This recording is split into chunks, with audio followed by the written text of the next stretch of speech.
live alone. The door was locked, the chain was on, but someone still got inside while I was in the shower. Small apartment, 1 bedroom downtown. That Friday night it was raining. I stepped into the shower around 10:30. About 5 minutes in, I heard a sound. A single sharp click, not loud but clear, like metal, like a lock. At first I assumed it was a neighbor. The pipes here make weird noises when someone turns their tap on. But then I remembered I had deadbolted the door and locked the chain. I turned off the shower, everything went quiet, except for my breathing. I stepped out, dripping wet, and stood still. Then I heard it again. Not a click, but the floor. A soft creak from the hallway. I didn't move, just stood there holding my breath. Then, another sound. A faint plastic rustle. The groceries I left on the kitchen counter. Someone was brushing past them. I opened the bathroom door just a crack. The hallway light was on. I hadn't left it on. The light cast a long shadow across the floor. And I swear I saw something move out of frame. Slow, like someone backing away. I didn't have my phone. No clothes. I grabbed a metal coat hanger from the closet, the only thing sharp I could find. For at least 5 minutes, I stood there frozen, heart pounding, then nothing. Silence. Finally, I stepped out. Every light was off now. The hallway, the kitchen, dark. But the front door, still shut, still locked, except the chain. The chain was hanging loose. I didn't sleep that night. The next day I bought a cheap camera and installed it facing the front door. 2 nights later, it triggered at exactly 11:37 p.m. The footage showed the door unlocking, as slowly. Then a hand, pale, veiny, reaching in. It held the door for a few seconds, then let go, and disappeared out of frame. I never saw a face, just the hand and a sleeve, red. I moved out 2 weeks later, but I still keep a camera on every door, and I never shower without my phone nearby. Locks don't keep out the ones who've already been inside.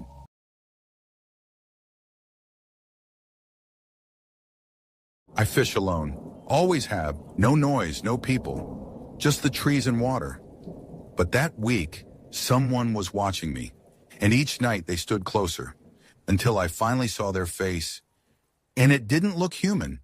Maybe it was fear that made me see things.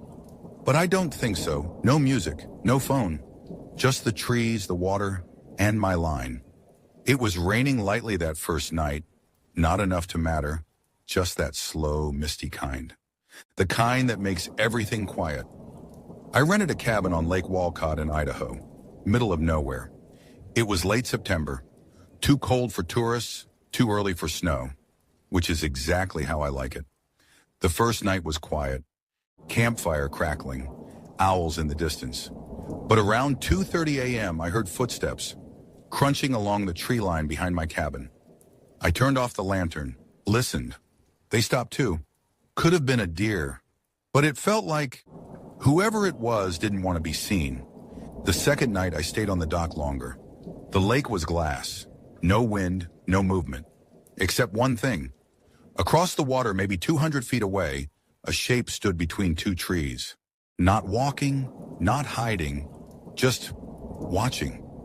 I thought it was a trick of the light, but when I raised my flashlight, it moved, not away, closer. I left everything, my tackle box, my lantern, and went inside. Locked the door, pulled the curtain. Didn't sleep. Next morning I checked for tracks. Nothing but damp leaves. No boats on the lake. No cars at the trailhead. Just me. By the third night, I didn't go to the dock. I stayed inside, turned the lights off early, but I couldn't help myself. I peeked through the curtain, and it was there again. Closer this time, near the shore. Not moving, not blinking, just watching me. Its arms were too long, its head too still, and the eyes reflected my flashlight like glass. It didn't look human. Maybe it was my fear that made me see things. Maybe, but I don't think so.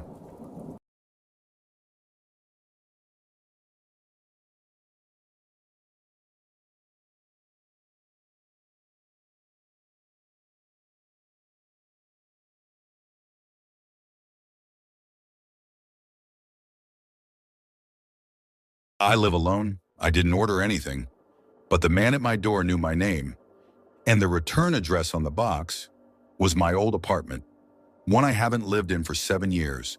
I live in a quiet, gated building. Nothing ever really happens here. Last Wednesday, just after 6 p.m., someone buzzed my apartment. Delivery for apartment 4A.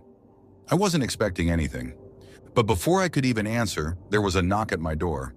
When I opened it, a man was standing there. Mid-40s, plain blue jacket, cap pulled low. No delivery uniform, no ID badge, no smile. He held out a brown cardboard box, medium-sized. "You're Ryan, right?" I nodded. "This is yours." I hesitated, but took it. Before I could say anything, he turned and walked away. Not toward the elevator, but down the stairwell. I closed the door and checked the label. That's when my stomach dropped. The sender's address was my old apartment, one I hadn't lived in since 2018. And under "from," in handwriting that looked exactly like mine, was my full name. Inside was a single folded t-shirt, black, with one word stitched in red across the front, LIAR. No invoice, no explanation. That night I barely slept. I kept thinking about the man's face, how calm he was, how sure he was that the box belonged to me. The next morning I checked the building's cameras. There was no footage, no record of a delivery. It was like he never came. But the worst part? When I opened my door later that morning, the same box was sitting there again. Empty, and inside was a Polaroid photo of me, asleep, taken from inside my bedroom. That's all for tonight. If you made it this far, you're different.